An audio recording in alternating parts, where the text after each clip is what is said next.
Welcome to another Zoom edition of the Purple Knights podcast. We're here today, or I'm here today with Kristen Zschomler, who's a Minneapolis based historian, and she researches, writes, and gives tours about places associated with Prince and the Minneapolis Sound. So, welcome, Kristen.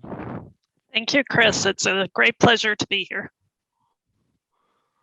Well, if you would, please give us some background on yourself and how you came to be associated with your Prince research. Sure.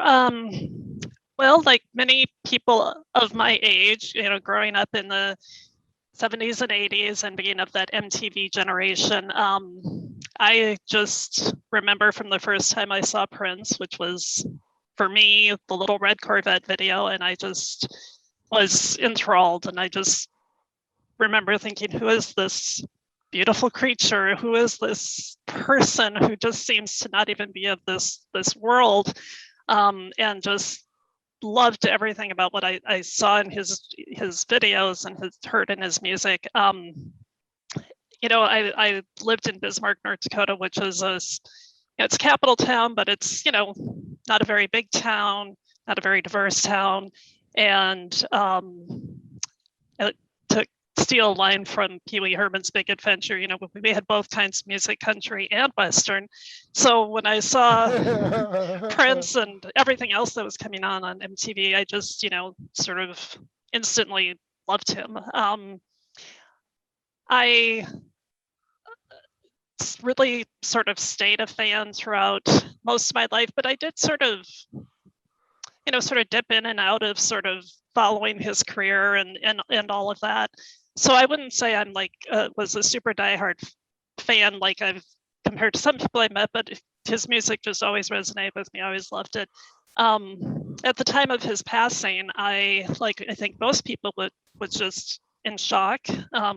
Being a Minneapolis resident, I just always assumed he would be here. He would always, there is this thing about sort of taking opportunities and people for granted, and Prince just seemed like somebody who would always be here. And so I, like many people, struggled with what to do with the sorrow and the sadness. I'm not artistic, I'm not really musical, but shortly after his passing, I was working on a project. I'm like you mentioned, a historian, archaeologist. I study projects to see if they're going to affect historic properties, things that are significant for the National Register of Historic Places. And shortly after his passing, the Star Tribune ran an article saying, here's Prince's childhood home, 539 Newton Avenue North, where he wrote his first song at the age of 7, which is,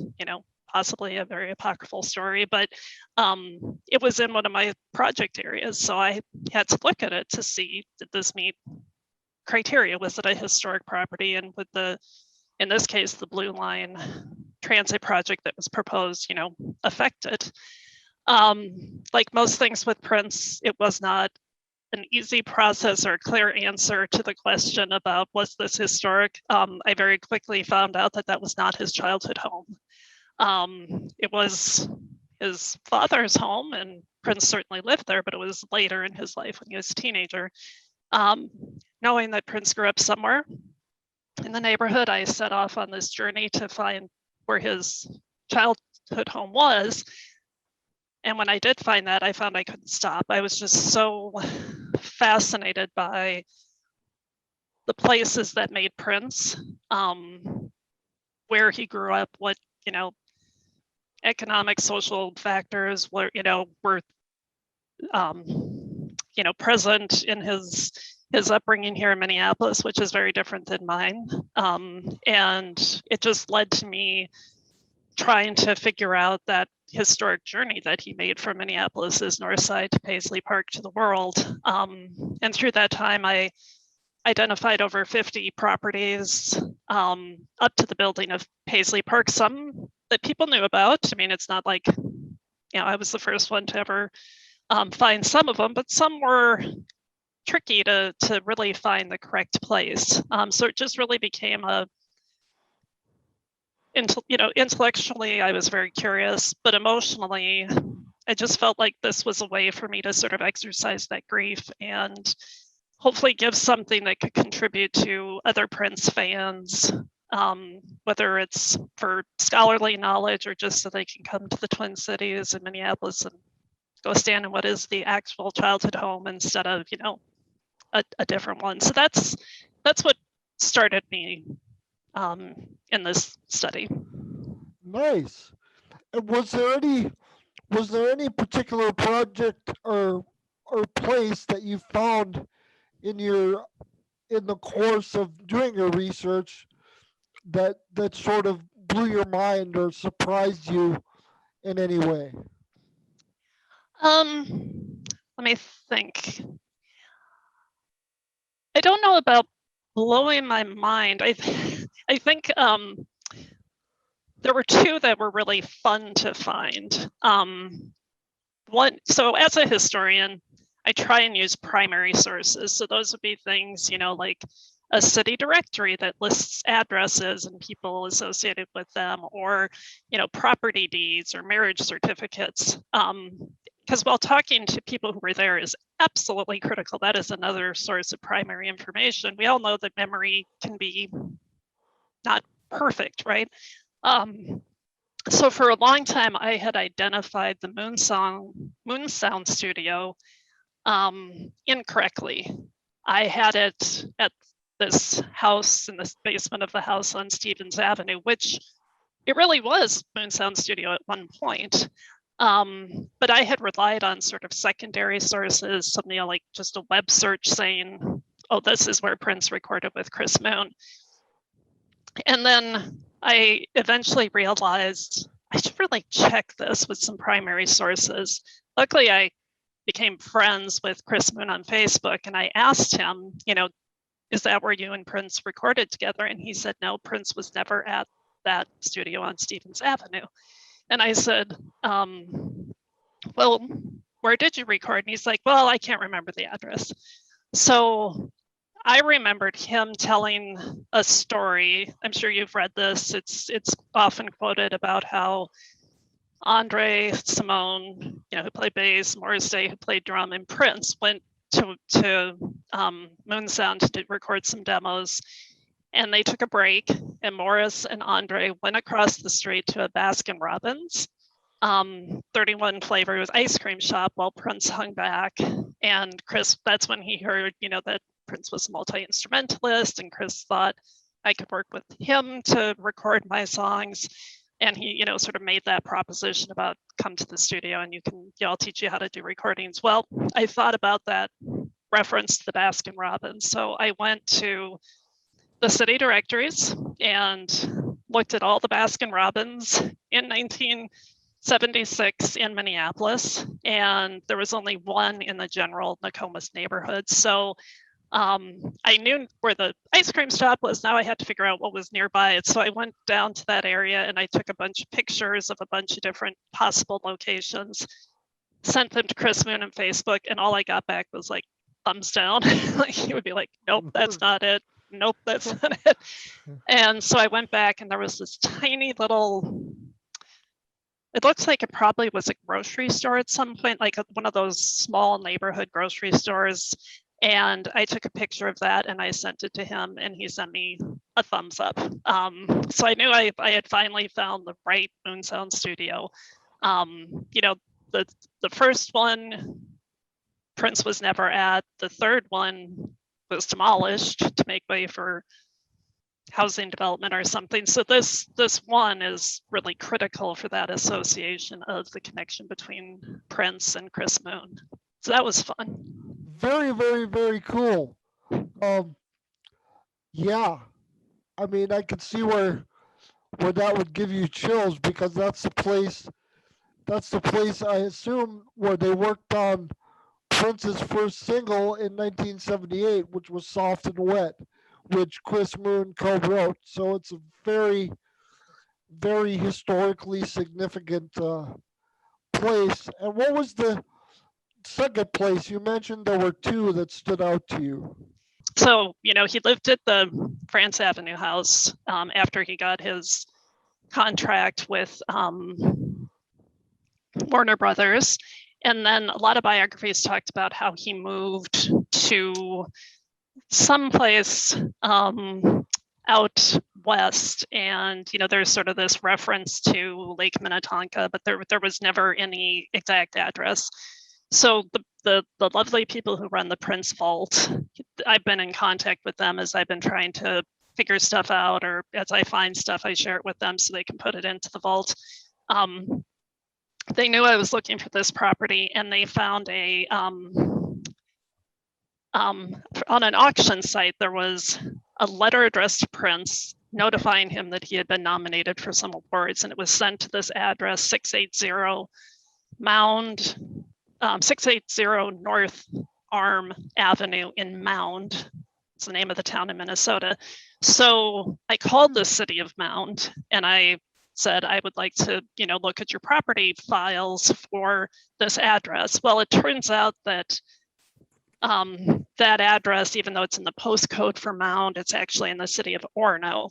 So they sent me to the city of Orono, and they said, yep, we have a property file on that house. So I drove out there on the shores of Lake Minnetonka and went through the property files, and there was a city sewer inspection record that says that the renter, Prince Nelson, had called the city to complain about problems with the sewer system in this house. And if you remember those stories from Don Batts talking about recording Dirty Mind, they talked about having to put the sandbags around the sump pump because they were trying to do the recording and they were getting all this backflow and stuff. So I was able to exactly identify which house and location he recorded Dirty Mind. Now, the sad thing is that the house is no longer the house where he recorded it. Shortly after Prince moved out, I think it was like in '82, there was a fire at the house, and it's now been completely rebuilt. And that is the sort of tragedy of what I've been learning, even though so many of these properties aren't all that old. About 65% of what I found are either completely demolished or have been dramatically altered like that, completely rebuilt, even though it's in the same location, the same general style. So there's, in my mind, as a historic preservationist, there is an urgency to identify these places so that they can be protected.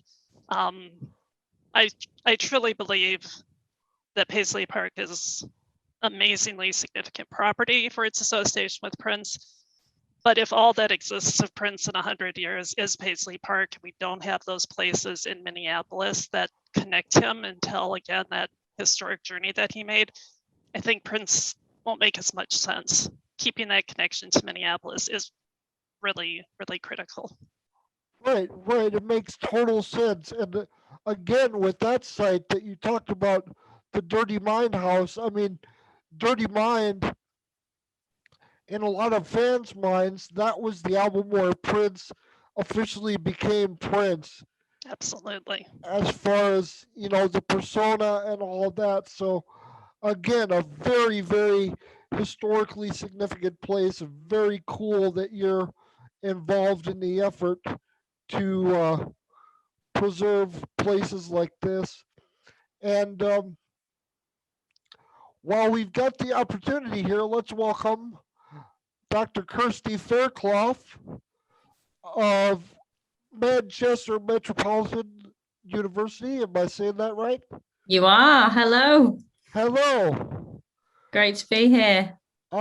Great to have you. And we were going to talk a little bit about the Purple Rain Interdisciplinary Conference in May of 2017 that you put on in the UK. And Yeah. also the follow-up conference, which is very near approaching, Prince 78 to 88, which will be a virtual conference. So, and I believe there's still some spots open for tickets for that. Am I correct? That's right. Yeah, you can go to the Prince 78 to 88 website and you can still book some free tickets to join the 3-day conference right there. Okay, so Dr. Fairclough, would you please tell us a little bit about the work that you do and your general history as an admirer of Prince? Absolutely, absolutely. Well, first of all, thank you very much for having me on the podcast. I'm really thrilled to be here. And I've been working closely with Kristen, as you're probably aware, and also Mike Allen from Middle Tennessee State University. And Mike and I's association really began probably about 5 years ago, 5 or 6 years ago now. And I was working quite a lot in the States and in Tennessee in particular with my job in the UK. I was kind of setting up a number of partnerships in different universities. And Mike and I really kind of connected over our mutual love for Prince.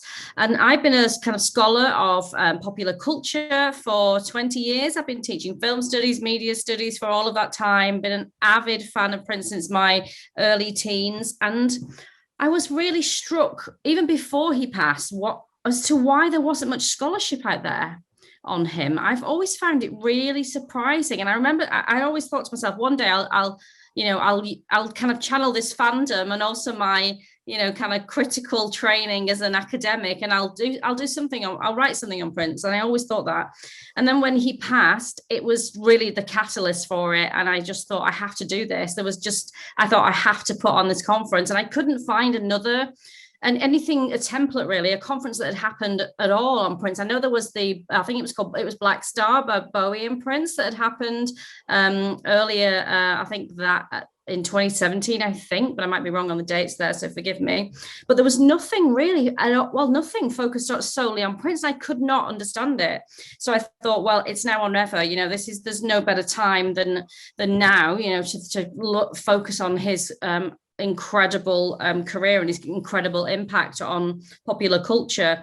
So I basically persuaded the University of Salford, where I was at the time, if I could put this 3-day conference on. But I wanted to ensure that I engage with the fans, because it's great if academics talking to academics. That's great. That's what we do in our field. But for someone who studies popular culture, you have to, I felt, engage with the fandom. It's important. It was important as well, of course, because he passed. I felt like we needed a space to talk about Prince and all of his kind of, the multifaceted dimensions of his career and his life. So that's what we did. We worked together, Mike and I, to put the conference on. We had Des Dickerson over, who was living in Nashville at the time. I think maybe still is. He came over to be the keynote. We had 64 papers in 3 days. It was intense kind of appreciation and kind of critique of Prince's career. We also had screenings in the Art Cinema in Manchester. We made sure that it was it was very much open to the public. And it was a really strange time, I have to say, Chris, because what happened was that the 2 days before the conference happened, and we had people flying in from Australia, New Zealand, the United States, all over the world, from many people from Europe. It was the Ariana Grande attack on the Manchester Arena concert, at the Ariana Grande concert, and the awful situation that happened there. So it was a very, very strange moment, because we were told effectively there'd been a terrorist attack on the Manchester Arena at the Ariana Grande concert, and we couldn't go ahead with any of our plans. So I had people from all over the world in Manchester wanting to celebrate Prince's life and legacy, and we were told, the police said, we can't do it. We just can't. Things are too. It was a very tense situation. No one quite knew what was going on, because many people lost their lives that day, and it was a terrible series of events. But then things quickly kind of started to shift, and we were then told by the university, actually, we can go ahead. So it was such an intense moment. There was all these people, Prince fans, Prince community coming together, all these scholars. The situation in Manchester was very, very extreme, and Manchester's a city that's built on music and also built on resilience and kind of overcoming difficult times. So it was the coming together of some very unusual circumstances. And in many respects, I feel like that kind of bonded a lot of people. We bonded over Prince over those 3 days, but we also kind of came together because of what had actually happened. And everyone was, the whole city was kind of in a deep state of grief, and it was a very unusual situation, but it did bring us together. And I've had the absolute pleasure of getting to know so many of the Prince fans and scholars that came to Manchester those few days. And now here we are, 4 years later, and we're about to host the next conference. And of course, I desperately wanted to be back in Minneapolis because I've been there a number of times now and wanted to be there with Kristen and Mike and the rest of the team. It's not to be, but we're still going to have a brilliant, 3 days celebrating the first, the 78 to 88, which is we're calling it the first decade, looking at the real way in which Prince emerged from Minneapolis and how he cemented his kind of place on the world stage from the early roots. So I'm thrilled to be hosting it and working with Kristen and Mike, and hopefully you will hear some amazing papers. We know we've got some great speakers who also spoke at the 2017 conference, and some new speakers as well. So it's going to be a great few days. That's a very long-winded way of saying come to the conference. No, that's great. And I just want to say that I appreciate the work that people like yourself and Kristen and Mike and everybody else, all the other Prince scholars throughout the world through these past, 4 or 5 years. Yeah. I appreciate all the work that you guys have done and all the stuff that has come out related to Prince academia is very, very fascinating stuff, and it's very fulfilling and very exciting to see as a hardcore fan. I'm pretty much a baby when it comes to being a Prince fan because I'm only 41 years old, but I've been a Prince fan technically since the age of 3. Yeah. If you can believe it. Wow. So, Little Red Corvette on the radio station in I believe I was in Gaithersburg, Maryland at the time, but I can't remember exactly. It's been years ago, but that was my first exposure to Prince, and I've been a fan ever since. Purple Rain really cemented my diehard status the next year. I remember wearing out the vinyl in my brother's bedroom on his record player. But all the academia that's come out since he's passed is very important, and it's very enriching to his lasting legacy as a man and as an artist. So I greatly appreciate all the work that everybody has done throughout these past few years in terms of academia. It's very fascinating stuff. So I'm really looking forward to the 78 to 88 conference. And I actually presented at the 2018 conference, which I know Kristen did as well. Yeah. In Minneapolis, the Prince from Minneapolis conference at the University of Minnesota. I actually had the honor of presenting a paper there on Prince's eschatology in his 1999 album, as well as Purple Rain. So talked about themes of the end times and the second coming of Christ as themes in his music, and that was a very, very humbling experience, and I was very honored to be able to do it. So, and speaking of the Purple Rain conference from 2017, Kirsty, you and Mike actually co-edited a book based on the papers We did. Yeah, it was released last year, and we hope that we'll have another book coming from this conference. And I don't know if Kristen's told you, but we are now establishing the International Centre for Print Studies, so that we're working together with a number of universities internationally to really bring all this scholarship together. You know, it feels like it needs a home, and yeah, we're thrilled to be kind of propelling that forward. And yeah, there's so much more print scholarship to come. We know, don't we? There's so much more. And Mike and I currently have a call for papers for new essays on the box set, on Standard Times box set. So yeah, that's out at the moment. So yeah, we had a number of papers submitted, so we're looking forward to editing that special issue of the journal. Including from our host today, Papers. Indeed, yes. Yes. Very, very exciting. I wasn't going to mention it because I don't want to sound self-absorbed or narcissistic, but no. yes, I have submitted an abstract, so I'm hoping it all works out. But yeah, the International Center for Print Studies sounds like a great thing, and I'm so honored and happy to have connected with you, Dr. Fairclough, and I hope you'll keep me in the loop as far as the progress of the center, and I would like to be involved in any capacity I possibly could be. I'm an independent scholar. I haven't really done any formal university study in about 6 years or so, but with all the academic things going on surrounding prints and print studies, it's something that I'm very passionate about and very interested in.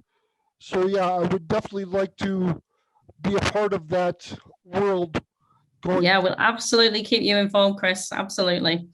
I want to give a shout out to Kirsty and Mike for the vision that they've always had, like she mentioned, about having the fans involved. I mean, it is humbling to me and amazing to me how passionate and knowledgeable and insightful Prince fans are. This has to be, like she was saying, something that the fans are part of the discussion and the dialogue. And that's why having Kirsty with her background in popular culture is such a perfect fit to sort of keep the fans really engaged at this level. So she's awesome. I just wanted to give that shout out. Thank you. So are you. It's an absolute pleasure to work with you, Kristen, every day.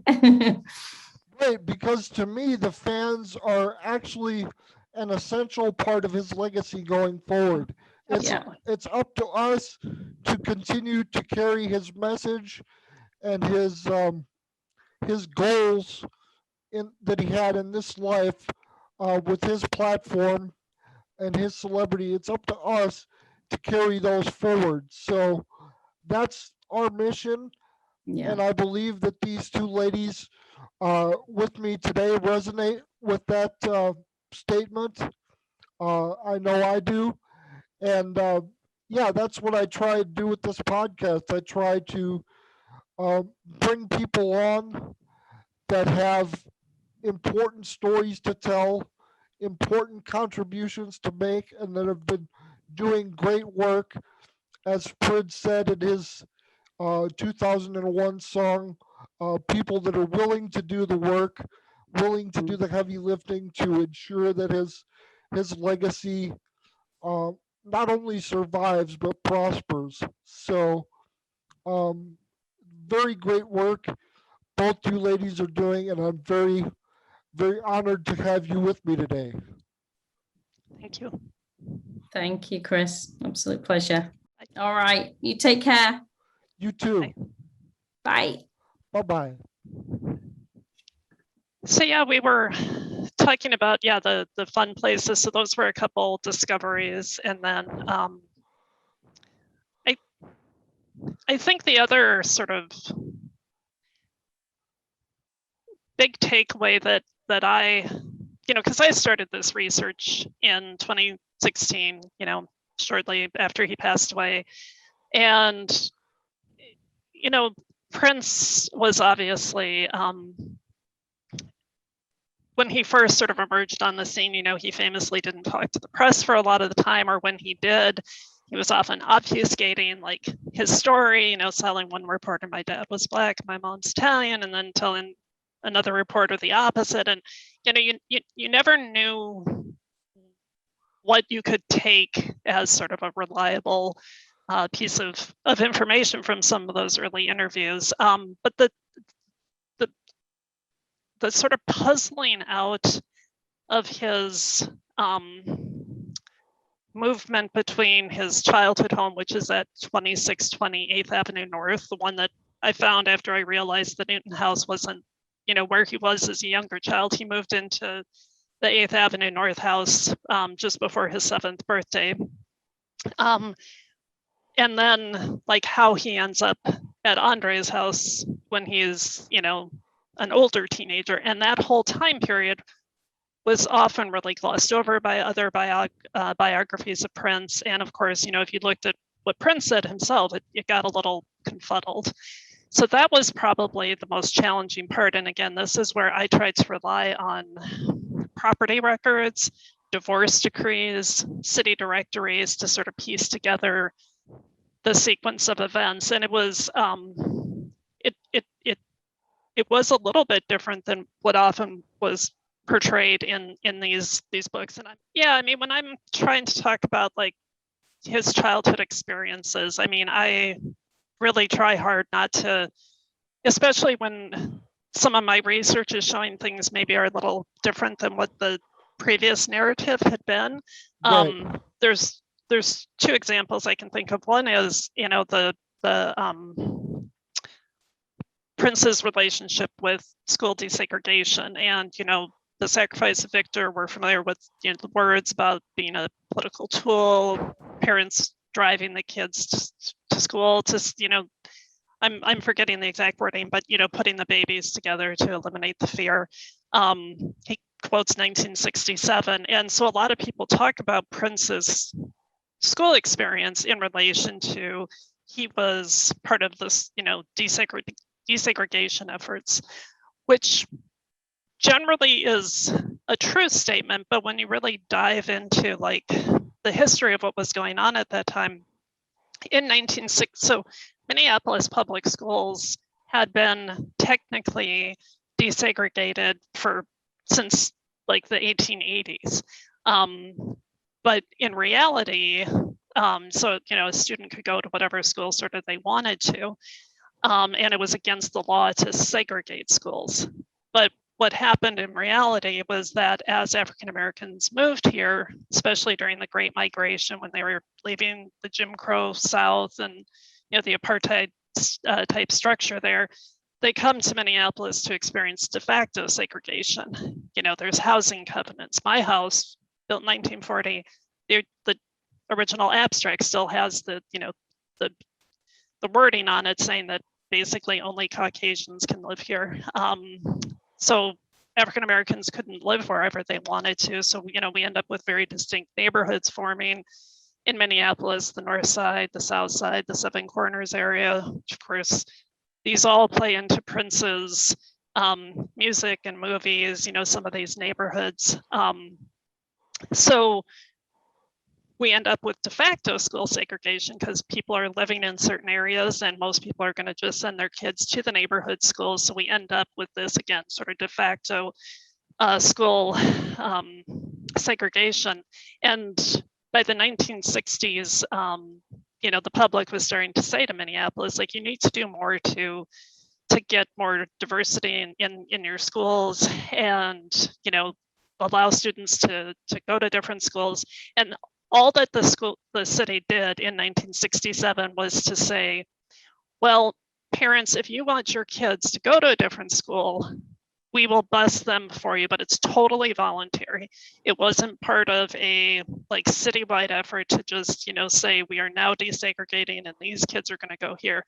So at the time in 67, there was very few families who took advantage of that voluntary program. The Nelson family, his parents, John and Maddie, were one of the very few in that North Side neighborhood who chose to participate. From what I've seen, there was only about 20 kids. And so he was bused from, he would have been going to John Hay. He was bused to Kenwood. And, he talks obviously about, the difficulty of that, being one of the few Black kids in the Kenwood school. So again, my research is not trying to say that Prince didn't, experience the effects of school desegregation, but there's a nuance here, right? That when he experienced that, it was his parents making this choice. Taika talks about it in her book, Mama Never Taught Me to Sing, which I don't know if you've read that, but it's very interesting. And she talks about how her parents wanted her and Prince to have more opportunity. And so they sort of, took part in this voluntary program. By the time Prince, that lasts for 1 year, his 4th grade year. Fifth grade, he goes back to his neighborhood school of John Hay. Next year, he goes right next door to the Lincoln Junior High for his 6th grade year. But then for 7th grade, he's down at Bryant, which is in the city's south side. And it always struck me, I thought, why would the desegregation effort be to take a student from a predominantly African-American junior high on the city's north side down to the south side? It didn't seem to be part of a desegregation effort, and it wasn't. In 1970, there still was no formal desegregation going on here. That didn't happen until 1972. Well, in 1970, why is Prince on the south side going to Bryant? Well, at the time I first started this research, we didn't have his beautiful but, very bittersweet, partially finished autobiography. But what my research showed during that was that, he left the childhood home after his mother got remarried to Haywood Baker. He lived with his father at the apartment on Glenwood, but there wasn't enough room. And Prince wanted to go to Bryant because it had a very strong music program. So, he moves to the south side to live with his Aunt Olivia in a house right around the corner from Bryant. So again, this narrative is showing Prince not so much as like a victim of, a desegregation program. It's him, as we know he is, a smart, driven individual who is trying to take advantage of, programs and opportunities to advance his music career. That's why he goes to Bryant. And that's basically what he says in his autobiography, right? That there's too much testosterone on the north side. He wanted to get away from that. So those are the types of narratives where, again, I'm not trying to be like, oh, desegregation wasn't a big deal and all that. It's just I'm trying to get at those more nuanced details so that we see Prince for the driven person that he was, as opposed to this sort of other narrative. Right. I mean, it's a question of truth, right? It's a question of transparency. It's a question of sort of demystifying the legend that he created and getting at the truth. So I definitely understand that. I definitely can resonate with that. As I said earlier in your introduction, you also give tours of Minneapolis. Is there a website or somewhere that people can look for more information on those tours? Sure, and actually the timing is great for this. Most of the time I've done them, I volunteer with a group called Preserve Minneapolis. So they're a local advocacy group trying to, work for preserving historic places in the city of Minneapolis. It's interesting, they've primarily focused on like architecture, walking tours, look at pretty mansions and all that kind of stuff. But after they heard of my research, they asked if I would do this sort of more social history focus around popular culture things. And we used to do them as in-person walking tours, but then obviously when COVID hit last year, we did switch to an online platform, which has its benefits, right? Because you can go to more places than you can on a in-person tour. So we're doing that again this year, and it's going to be on June 6th from 11 to 1 Central Standard Time. So if people just Google preserveminneapolis.org and then go to their summer tours, this is going to be the first one to kick off the season. And we're going to, explore the city together. I'll show pictures of these places, tell some of the stories. I also, hopefully soon when the world kind of opens up again, I would like to start doing in-person tours again. And right now I don't have anything formal. Sometimes if people are just in town or they just want to, I'll just take them around because I love talking about prints and showing. It's interesting, having lived here for most of my life and sort of having a knowledge of the geography of the Twin Cities ever since I've started doing this research. My focus has changed. I now drive around and think, oh, that's where Prince recorded at Sound 80, and this is where Prince's childhood home was. I think of it in reference to these Prince landmarks. So, if you have fans listening that just want to reach out, I'll probably just take them around because that's what I like to do. So, but check out preserveminneapolis.org and you can partake in the online tour. Yeah, and I'll have that link for people. If you're watching on YouTube, I'll have the link in the description box for the video, so you'll be able to click on that and go right to it. If you're listening on Blog Talk Radio, of course, we have the Purple Knights Podcast Facebook page. So if you know that link, I'll be posting the Preserve Minneapolis link on the Purple Knights Podcast Facebook page. So you'll be able to find it wherever you partake of this podcast. So lastly, I wanted to sort of ask you with your work with Prince academia in the recent times, are you thinking of maybe writing a book of your own in the future? Yes, I've long thought about doing that, and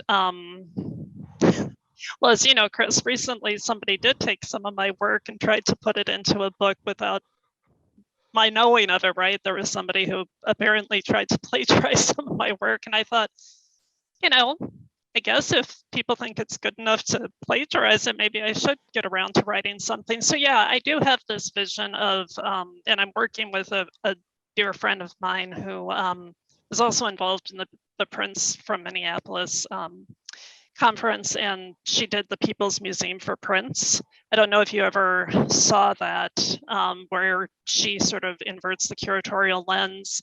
Emma Blajel, I can never say her last name, I apologize. And she and I were both doing this research of Prince places, like sort of parallel at the same time. And then we met at one of the talks that I was giving for the Preservation Alliance in Minnesota, and she and I just bonded together. And we've talked about trying to get a book proposal together to talk about, this geography of Prince and what do these places mean? What is it? Maybe get stories from other people who've traveled to Minneapolis almost like in a pilgrimage type way, and what it means to come to Minneapolis. What does it mean to see these places? So we are exploring that option. I've never written a book before, so it's a little daunting, but why not? Wonderful, wonderful. Well, I wish you all the success in the world with that. And talking about giving tours, it put me in mind right away to one of my dearest online friends. We haven't met in person yet, but we've known each other since St. Patrick's Day of 2007. So our friendship has been going on a long time. We haven't met in person yet because, of course, I'm in the Midwest, Minnesota now these days, and she's all the way up in Pennsylvania. But for years now, she's had the goal of coming to Minneapolis and visiting all the purple sites, all the historic Prince sites. And I told her that my sister and I would be happy to accompany her on a tour of those sites. But we might do well to hook up with you and get a tour from you, because I know you've done a lot of in-depth work, a lot of valuable work, and you have very good knowledge and insight of these places. So I'd be well, honored to join you. Tell her to come on out. We'll do it. yeah, I mean, I've been trying to get her, I've been trying to convince her to come out for years, and I'm tenacious like a bulldog, so I don't really let up very easily.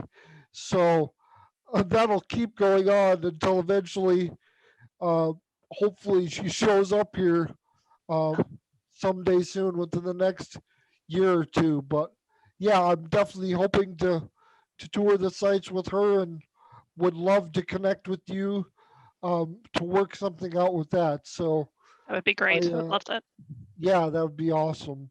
So I very much appreciate you coming on the podcast and sharing your, sharing stories of your research and your thoughts. And I'm very grateful for to have made this connection with you. And I hope we can connect in the future and keep talking. And of course, I'll be there to lend you moral support with the undertaking of your book. Um, I'll be one of the first ones in line to purchase um, the book um, when it does come out. So I'm very, very excited for that. And I was going to say a similar thing to Kirsty, but it slipped my mind while she was here. The book that she co-edited, I haven't gotten my hands on it yet, but I plan on getting that as well. So there'll be a link in the description box and also on the podcast to order the book, as well as the link to the upcoming conference, Prince 78 to 88. Um, so, yeah, lots of cool Prince related things to check out. And I'm so grateful to have done this podcast. Two great ladies doing great work. So I'm honored to be a part of that in some small way. So I'm Chris Johnson. For myself and Kristen Zschomler, I would like to say thank you very much for tuning in on YouTube, or if you're listening on Blog Talk Radio or Apple Podcasts, thank you very much. And until next time, I'll see you later, everybody. Thank you so much.